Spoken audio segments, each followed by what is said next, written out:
10 साल लगे 15 साल लगे, सरकार को झुकना है तो झुकना है। तो हम कर्मचारी एनपीएस का पुरजोर विरोध करते हैं। सरकार सिर्फ ये करती है जब हम लोग धरना देते हैं तो एनपीएस में थोड़ा सा संशोधन कर देती है। दिल से मैं कह रहा हूँ ये सब हम लोग को गुमराह कर रहे हैं। तो हमें बेटर नहीं चाहिए, हमें वही पुरानी वाली दे दो ना, हमें जो बेकार है। एक बार एक विधायक बनते हैं पेंशन लेते हैं, सांसद बन जाते हैं तब भी पेंशन लेते हैं, मंत्री बन जाएंगे उसका भी पेंशन लेंगे, अलग अलग इनको पेंशन होगा। हम लोग 60 साल नौकरी करेंगे उसका कोई मतलब नहीं है। अगर अपना पैसा बंद कर दे वो, अपना एनपीएस लागू कर दे वो, हमें उन्हें पैसा चाहिए। लगभग 38,000 की सैलरी पाने वाले लोगों की पेंशन 900 रुपए तक भी बन रही है इस समय। इस बार वही सरकार आए जो हमें पुरानी पेंशन दे। हमको पेंशन चाहिए और चाहे नेता अपनी पेंशन छोड़ें, लें ना लें, लेकिन हम पेंशन लेके ही रहेंगे। इस सरकार से पेंशन हमको चाहिए, हम पेंशन लेंगे और सरकार या तो 24 में अब की बार देगी पेंशन हमको तो आएगी, और अगर पेंशन हमको नहीं देगी तो ये सरकार भी जाएगी। मुझे नई पेंशन स्कीम का एक फायदा गिनवाइए। भाई सरकार ने बनाई होगी, एक आध तो फायदा होगा ही। मुझे कोई भी फायदा नहीं दिखता है इसमें, ये सिर्फ हमारे ऊपर थोपी गई है। हमारे माननीय विजय बंधु जी हर स्टेट को, पूरे भारत को लमसम जगा ही चुके हैं। जैसे संजय दत्त ने गाना गाया था, झुकती है दुनिया झुकाने वाला चाहिए, तो वो हमारा हीरो है, वो सरकार को झुका ही के रहेगा। ओल्ड पेंशन स्कीम की बहाली को लेकर देश भर के जो विभिन्न राज्य हैं वहाँ से अलग अलग एम्प्लॉयज़ यूनियन के लोग जो हैं आज यानी रविवार के दिन दिल्ली के रामलीला मैदान पर इकट्ठे हुए थे। लेकिन जब तक हम रामलीला मैदान पहुँचे तो वहाँ से तमाम लोग जो है जा चुके थे। पता चला कि अलग अलग शहरों से आए हैं चूँकि, तो स्टेशन पर मिलेंगे। तो स्टेशन पर हम पहुँचे हैं और यहाँ पर जो लोग यहाँ पर इकट्ठा हुए थे रामलीला मैदान में, उनसे बात करते हैं। तो चलिए सर, सबसे पहले तो आपसे समझते हैं, बताइए कुछ दिल्ली मेट्रो का एक इंसिडेंट बता रहे थे, क्या हुआ जब यहाँ, कहाँ से आए हैं ये बताइए पहले। सर मेरा नाम वरुण चौधरी है, मैं कानपुर ऑर्डिनेंस फैक्ट्री से हूँ और मैं कानपुर से कल चला था रात में। उसके बाद सुबह मैं ट्रेन से उतरा, उसके बाद मैं मेट्रो से पकड़ के रामलीला ग्राउंड आ रहा था। तो मेट्रो में घुसते ही मेट्रो वाले ने बोला नहीं, आप ये टी शर्ट ये टोपी पहन के मेट्रो के अंदर नहीं जा सकते, मेट्रो में किसी भी प्रकार का प्रचार पे पाबंदी है, आप ये टी शर्ट और टोपी उतार के जाइए। फिर क्या किया आप? तो हमने पूछा सर जिसके पास एक टी शर्ट है और वही पहन के आया है तो वो क्या करेगा? मान लीजिए जिसके पास है वो तो दूसरी पहन लेगा, और जिसके पास नहीं है तो बोले तो ऐसा करिए इस टी शर्ट को उल्टी करके पहन लीजिए। तो हमने कहा सर ठीक है, बोले नहीं तो हम तुमको एनपीएस को लट करके ओपीएस करने आए हैं। ये बहुत सही बात बोली। ये बताइए, अब जो आम आदमी आपको देख रहे हैं जिनको नहीं पता है उनको ये बताइए, रामलीला मैदान में देश भर से लाखों की तादाद में बोल सकते हैं? लाख तो पिछली बार हम लोग थे। अच्छा, भीड़ तो बहुत थी। तो 5 गुना 10 लाख। अच्छा चलिए, लाखों में अभी भी आता है। तो लाखों लोग क्यों इकट्ठा हुए थे, ये थोड़ा विस्तार से बताइए। इसीलिए इकट्ठा हुए थे कि एनपीएस को ओपीएस में बदलना है। हम लोग बहुत सालों से मांग कर रहे हैं, 18 में कई बार धरना दिए, हम लोग जंतर मंतर पे धरना दिए, लगातार अलग अलग प्रदेश का अलग अलग दिन निर्धारित था, 15 दिन तक धरना चला था। उस समय बजट का सत्र चलने वाला था, फिर भी सरकार चेती नहीं। सरकार सिर्फ ये करती है जब हम लोग धरना देते हैं तो एनपीएस में थोड़ा सा संशोधन कर देती है, बस वो लालीपाप देती रहती है कि नहीं अब एनपीएस बहुत अच्छा हो गया, बस यही करती है। लेकिन हम लोग बस वही चाहते हैं कि हूबहू पुरानी पेंशन जैसे पहले थी वैसे फिर अब भी मिलने लगे। 2004 से पहले 2004 से पहले जैसे थी वैसे ही फिर से मिलने लगे। अच्छा, मुझे ये बताइए कि नई पेंशन स्कीम जो है उसके क्या घाटे हैं, ये बताइए। पहले तो मार्केट एनपीएस जो है मार्केट पे आधारित है, इसमें सिक्योरिटी नहीं है, और ओपीएस में ये निश्चित था कि हमारे सैलरी का 50% जो है हमारे रिटायरमेंट के बाद पेंशन बनेगी। अब ये शेयर मार्केट पे आधारित एनपीएस है, इसमें कोई श्योरिटी नहीं है कि कितना आएगा, शेयर मार्केट डाउन होगा, जीरो होगा, पेंशन की नहीं। अभी देखिए लगभग 38,000 की सैलरी पाने वाले लोगों की वो पेंशन 1100 रुपये 900 रुपये तक भी बन रही है इस समय। हाँ बोलो भैया, इनकी सुन लेते हैं, आपके पास आते हैं, बताइए क्या क्या फ़ायदे हैं और क्या घाटे? भी ये कहती है कि न्यू पेंशन बहुत बेटर है, तो हमें बेटर नहीं चाहिए, हमें वही पुरानी वाली दे दो ना, हमें जो बेकार है बस हमें वो चाहिए। क्योंकि हमें जो मान लीजिए अब रिटायर हो रहे हैं, जो हमारे जो कर्मचारी 2004 के बाद रिटायर हो रहे हैं, वह कितना पेंशन पा रहे हैं? 1000 रुपये, 500, 700। ये बताइए कहाँ का क्या है? अच्छा एक बात बताइए, कोई नई योजना आती है तो उसमें कुछ ना कुछ सोचा जाता होगा, कुछ फ़ायदे होते होंगे। जब स्कीम आई थी तब क्या आप लोगों को बताया गया, क्या फ़ायदा है? लोगों को कुछ नहीं बताया गया था। ये बताया गया था कि न्यू पेंशन ज़बरदस्ती लागू किया गया, थोपा गया था। क्यों भाई साहब? ज़बरदस्ती हम लोगों को थोपा गया था। नेता भी, सांसद, विधायक अगर अपने ले लें, मान ली लोग अपने ये लागू करें तो हम लोग स्वच्छत ले लेंगे।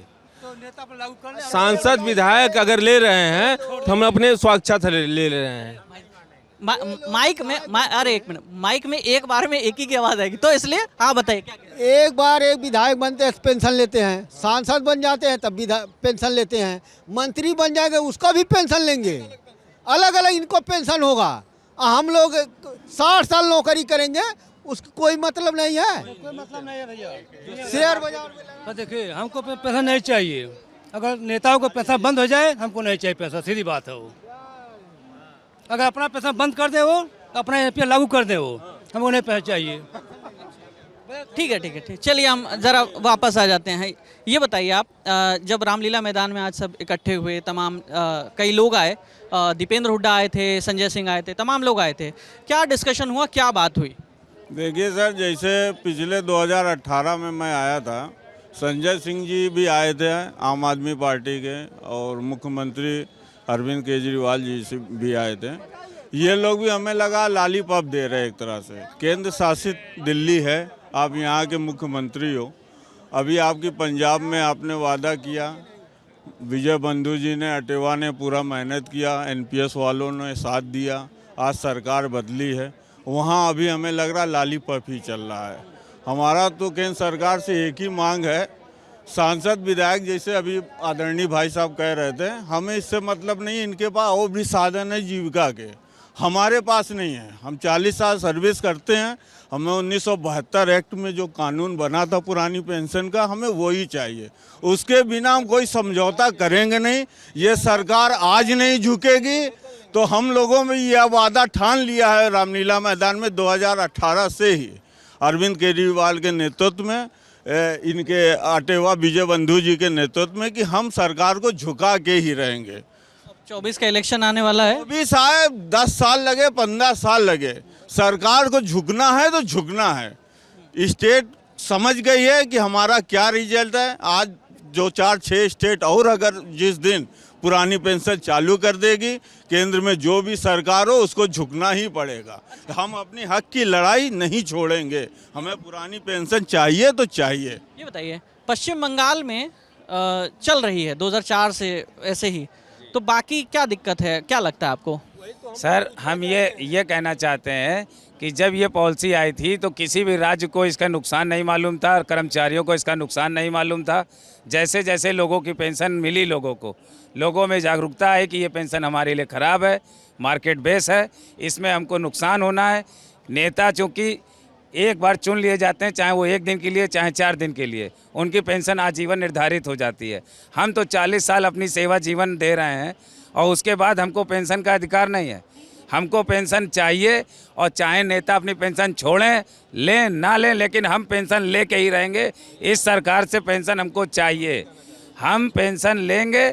और सरकार या तो 24 में अब की बार देगी पेंशन हमको तो आएगी, और अगर पेंशन हमको नहीं देगी तो ये सरकार भी जाएगी, और आज नहीं तो कल जाएगी ज़रूर। एक बात बताइए, मुझे नई पेंशन स्कीम का एक फ़ायदा गिनवाइए। भाई सरकार ने बनाई होगी, एक आध तो फ़ायदा होगा ही। मुझे कोई भी फ़ायदा नहीं दिखता है इसमें, ये सिर्फ हमारे ऊपर थोपी गई है। बिना बताए ज़बरदस्ती हमसे एनपीएस के फॉर्म भरवाए गए थे। अगर हम नहीं, कम से कम एक ऑप्शन तो दिया जाता कि हम एनपीएस ना लेके उसको पीपीएफ अकाउंट में अपना पैसा बचा सकते, लेकिन नहीं, हम लोग को ज़बरदस्ती एनपीएस दिया गया है। और ओपीएस ज़्यादा अच्छी है। एनपीएस में क्या है, अभी कुछ लोग रिटायर हुए हैं जिनकी पेंशन बन रही है 800 रुपये, 500 रुपये, 900 रुपये, उसमें वो अपनी जीविका कैसे चलाए? बेसिक कितनी है? बेसिक उनकी सैलरी आ रही है 40,000, 50,000 रुपये की, और पेंशन उनको 900 रुपये मिल रही है, तो ये कहाँ का होगा? ये बताइए भाई साहब, आएंगे। मुझे ऐसा क्यों लग रहा है आप लिटिल मार के आए हैं? लिटिल है, ठीक है। हैं? हम ये पूछ रहे हैं, आप पश्चिम बंगाल की बात कही हैं, पश्चिम बंगाल जब से 2004 में पुरानी पेंशन दे रही है, वह सरकार क्या घाटे में चल रही है? हम सरकार से ये सवाल करना चाह रहे हैं। चलिए आएंगे, खड़े रहिए, आपसे पूछेंगे, है ना। ये बताइए भाई साहब कि क्या दिक्कत आपको क्या लग रही है सरकार की? इच्छा शक्ति की कमी है या कुछ बजट का घालमेल है? क्यों लागू नहीं कर पा रही? नहीं, ये तानाशाही है, सिर्फ तानाशाही है। सरकार जो है हर जगह आप देखते होंगे, सिर्फ हम पेंशन कर्मचारियों नहीं, हर जगह जो है सरकार के खिलाफ जो बोलता है सरकार उसको दबाना चाहती है। वो सोचती है कर्मचारी जो है निरीह हैं, ये नहीं सोचती है कि उनकी सारी योजनाओं को हम ही धरातल पर लाते हैं। तो सरकार की सिर्फ तानाशाही और कुछ है नहीं। लेकिन जिस दिन उसको अंदाज़ा लगना शुरू हो गया कई राज्यों में, अब धीरे धीरे इस बार के केंद्र के चुनाव में भी हम वोट के अपने जो अधिकार से उनको ये ताकत अपनी दिखाएंगे और उनको समझ में आ जाएगा कि हाँ पुरानी पेंशन बहाल करना है। राजस्थान, छत्तीसगढ़, झारखंड, हिमाचल प्रदेश और पश्चिम बंगाल, और भी स्टेट हैं? केरला था जी। अच्छा, तो इन जो स्टेट है अभी हिमाचल ने हाल ही में शुरू किया है। जी जी। तो बाकी स्टेट में क्या समस्या आ रही है? मतलब उत्तर प्रदेश में आप लोगों ने वहाँ भी बात रखी होगी। समस्या ये आ रही है कि जैसे जो एनपीएस जिन लोगों का कट रहा है वो केंद्र की पीएफआरडीए जो संस्था है वहाँ पे पैसा कट रहा है, तो उस पैसे का जो पहले से कटा हुआ है, जब हमारी ओपीएस लागू होगी तो हमारा जीपीएफ कटेगा, तो उस पैसे का कैसे ट्रांसफर होगा, ये समस्या केंद्र सरकार फंसा रही है। अच्छा, वित्तीय समस्या फंसा रही है केंद्र सरकार। देने से इनकार कर दे। एक चीज़ बताइए कि अब ये जितने भी एम्प्लॉयज़ यूनियन हैं, उससे जुड़े लोग हैं, जो कर्मचारी हैं, जो ओल्ड या न्यू पेंशन स्कीम के दायरे में आते हैं, उनको ये बात समझ में आ गई है या अभी भी शुरुआत की तरह भ्रम बना हुआ है 2004 के बाद से? देखिए आदरणीय, समझ में तो सबको आ गया है, हमें लगता है समझ में पहले भी इनको आ गया था, लेकिन वरिष्ठ जो फेडरेशनों के अलग अलग लीडर हैं ये ऑलरेडी पहले से ही पुरानी पेंशन में थे। और आज भी हम भी एक अलग यूनियन से हैं, आप भी होंगे और लोग भी होंगे, लेकिन दिल से मैं कह रहा हूँ ये सब हम लोग को गुमराह कर रहे हैं। सारी जितनी फेडरेशनें हैं, जब तक ये एक मंच पे नहीं आएंगे, एक मंच पे इनका अलग अलग आंदोलन चलता है और हमारी संख्या उतनी है नहीं। आज जो भी सरकार के खिलाफ, तानाशाह सरकार के खिलाफ हमें आंदोलन करना है, जब तक एकजुट नहीं होंगे ये हमको ऐसे ही बांटे रहेंगे और ऐसे ही चलता रहेगा। स्ट्रैटेजी क्या बनी आज रामलीला मैदान में जब हुई बातें, तमाम लोग आए, तो क्या बनी स्ट्रैटेजी? आगे क्या करना है, या ऐसे ही आके एक दिन के लिए यहाँ पर इकट्ठे होना है, अपना शक्ति प्रदर्शन करना, फिर चले जाना? ऐसा कुछ नहीं है।